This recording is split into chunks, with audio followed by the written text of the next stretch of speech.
மாமா உனக்கு விஷயம் தெரியுமா?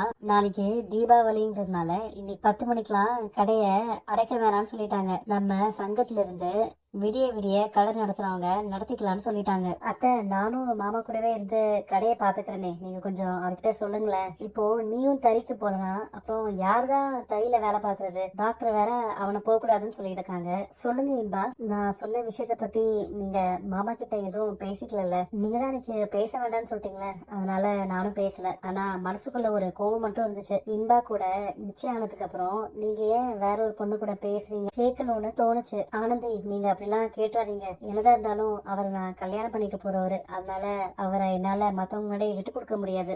ஆரம்பிச்சிருக்கிறது 1.5 அண்ணா கடை. இங்கதான் எல்லாரும் வந்து துணிமணி வாங்க போறாங்க பாரு. மாமா, கல்லால நான் உட்காந்துக்கிட்டா பூட்டல் பெருக்கல் தெரியாதவங்களாம் கல்லால உட்கார கூடாதுமா.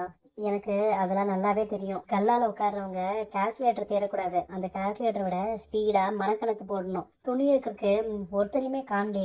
எனக்கு தெரிஞ்சு இந்த கல்லால உட்கார்ந்துருக்கவங்க தான் சரியில்லைன்னு தோணுது மாப்பிள்ள. நீ கொஞ்சம் வெளியே வாயேன், கல்லால வேற யாராச்சும் உட்கார வைப்போம், அப்பவாச்சும் கூட்டம் வருதான்னு பாக்கலாம். மாப்பிள்ள, நீயும் ஆனந்தியும் போய் நில்லுங்களேன். நீங்க 2 பேரும் கல்லால நின்னதுக்கு அப்புறம் தான் வியாபாரம் சும்மா அமோகமா நடக்குது. உங்க காம்பினேஷன் கலக்கல் காம்பினேஷன்.